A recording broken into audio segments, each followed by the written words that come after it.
ተወዳዳሪዎች ጋር የሚያደርገው ፋይቲንግ ነው።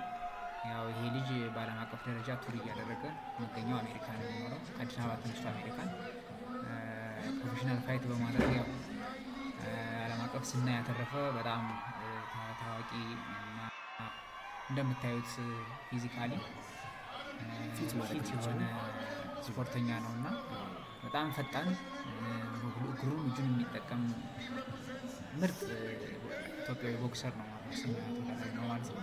እስኪ እዚህ ጋር ያለን ሀሳብ ጄምስ በዚህኛው ብሎ እስኪ ሚጌ አመሰግናለሁ። ልክ ነህ።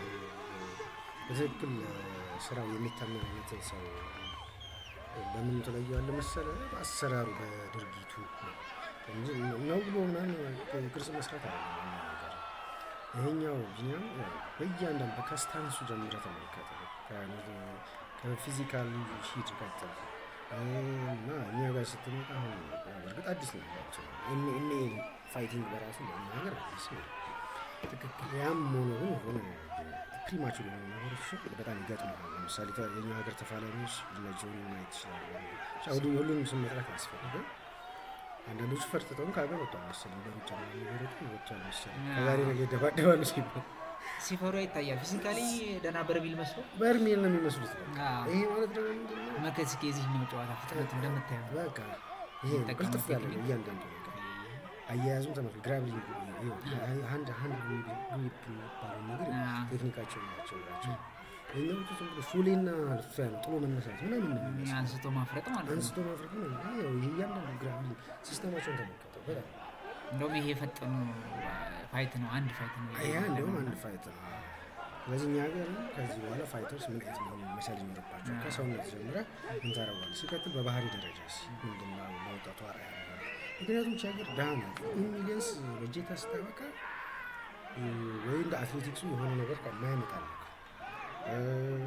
ሌሎች አይነት ቦክስ እንኳን ሲሆን ጥንቅቅ ያለ ስፖርት ነው። ለወጣቶች የሆነ ነገር ደግነት ይሆናል ይባላል። ኤምኤምኤ ፋይቲንግ ላይ ግን አሁን ያልኩን ሁሉ በዚች ድሃ ሀገር መያዙ ትንሽ ከበደ ጉዳይ ያ ነው። ሁለተኛው እኔ ሀሳብ ምንድነው? ኤምኤምኤ ሩልስ ምንድን ናቸው? ሩልስ ማወቅ ይቻላል። እነዚህኞቹ ተፋላሚዎቻቸው በክብደት በምናምን እንዴት ናቸው? እንደዛ ከሆነ ደግሞ በክብደት የሚወዳደሩ ተወዳዳሪዎችን መጥራት ከ60 ኪሎ ግራም በላይ ተብሎ ከነወርጫቸው ከነሰውነታቸው ተጫውተው ሪል ፋይተር ነን ይህን ያህል ሜዳሊያ ምናምን አለን በማለት ሳይሆን ኖርማሊ በማሳየት በኦቨርዌት ኦቨር ኪሎ ግራንድ ፋይት አድርጎ ኢንተርናሽናል ስላለ በዛ ቢጫወቱ ነው የሚያምረው ጨዋታ። እነኚህን ባየንበት እነሱን ስናይ በጣም የተራራቀ በሁለት ደቂቃ የሚያልቅ ውድድር አሁን ማነው ንቃተልና ሲታይ ፊዚካሊ ጥሩ ይመስላል እሱ ልጅ ሲታይ ይመስላል። ከዚህኛው አንጻር ግን 2 ደቂቃ መቆየት ያልቻለ ይሄ ማለት ትሬኒንጉን ያበላሸ እውቀቱን ያሳየበት በቃ ፌል ያደረገበት ማህበረሰቡን ወይም ኦዲየንሱ ይሄን ለማየት ሄዶ ዲስአፖይንት የሆነበት ፋይት ነበረ እና እንደምታየው ይሄ በጣም ከባድ ፋይት ነው። ምን ያህል እንደሚደባደቡና መስዋዕት እንደሚከፍሉ ማየት ትችላለህ። እጅግ በጣም ቦክስ አሰነዛዘሩ ሳይቀር ሩልስ ላይ አሰነዛዘሩ ልዩነት አለ አይደል? እሱ ሁሉ ሳይቀር አሁን እዚህ ጋር ተባለ በቀላሉ ነው ያሸነፈው። እኛ ጋር ግን ወጋ አይቀርም እንዳይሆን ነው። ይህን ይመስላል። እናመሰግናለን። በቀጣይ ሌላ ሀሳብ ይዘን እንመጣለን። ሁሌ ከኛ ጋር ነው ስለሆናችሁ ላይክ ሼር ፎርጌት አይደረግ ኮሜንት ማድረግ ማለት ነው።